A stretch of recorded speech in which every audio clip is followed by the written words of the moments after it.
Namaste. Welcome to Swarmatters, your online hub for learning Indian classical music. Today I am here with the very interesting topics of Naad, Shruti and Swar. I will explain in detail how those concepts are applied in Hindustani music. I will also go into the differences between the ancient and modern theory of the placement of the seven swars using Shrutis. Let's start with Naad. We know vibrations produce sound, but then not all audible vibrations are pleasing to ears. Only those sounds with regular vibrations are pleasing to us. These are called musical sounds or Naad, as we call it in Hindi.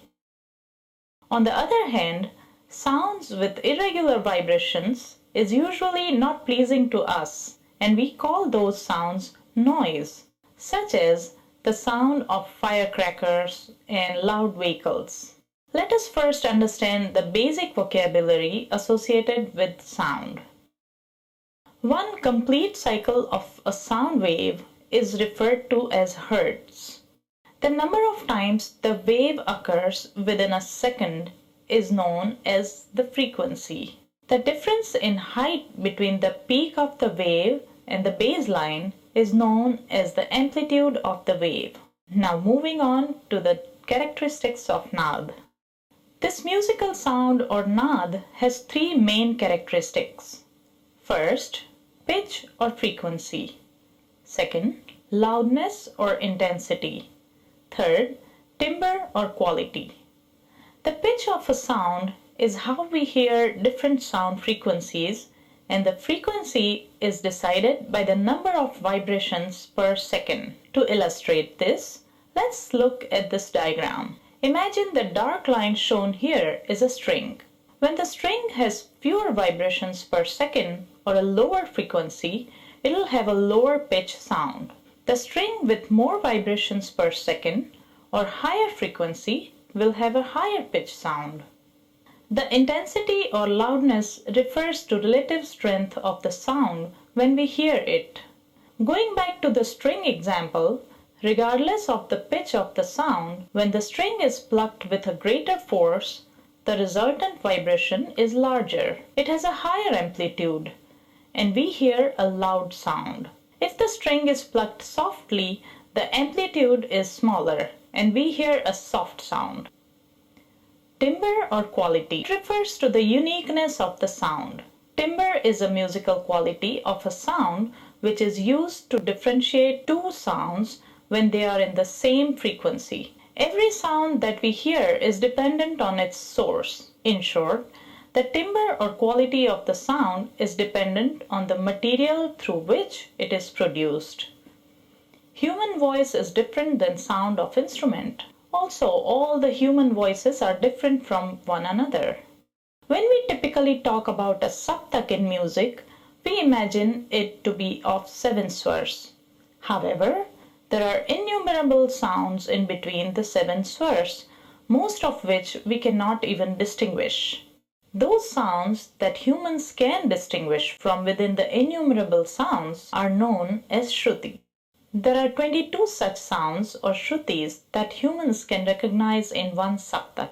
According to ancient scripts, Shruyate iti Shruti, which means the one which is audible is Shruti. Let's use an example to help our understanding of this concept. For the purpose of this example, we will limit ourselves to discussing just seven swars. Generally, we would think of sa, re, ga, ma, pa, dha, ni and the sa of the tar saptak. But in reality, there are innumerable sounds between the two sas. We can only hear the seven swars as shown here. Now let us understand how those seven swars are placed on the 22 Shrutis. On designated Shrutis, at a specific distance, seven swars are established. The Shruti that is used in a rag is called Swar. The rest are called Shruti. Between two swar, there is at least one Shruti. 22 Shrutis are divided into 7 swars according to following rule. Chatush Chatush Chatush Chaiva Sharaj Madhyama Panchamaha Dve Dve Nishad Gandharo Tristri Rishabh Dhaivato. That is, Sa, Ma and Pa have 4 Shrutis each, Re and Da have 3 Shrutis each, and Ga and Ni have 2 Shrutis each. Ancient and modern musicians establish swar on these 22 Shruti according to rule in different ways. According to ancient scholars, each swar is established on the last Shruti that is allocated to that swar. Shadaj has 4 Shruti, hence ancient scholars decided the Shadaj swar will be on the 4th Shruti.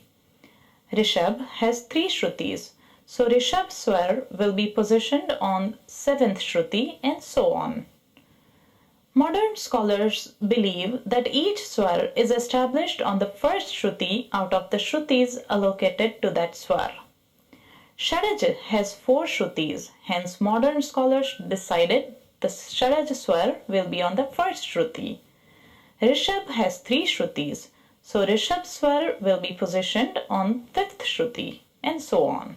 I hope that by now you will be able to distinguish between the concepts of Naad, Shruti and Swar. That's all for today. Until next time, Namaste.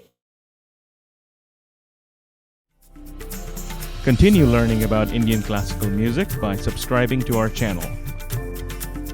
Please support us by liking and sharing our videos.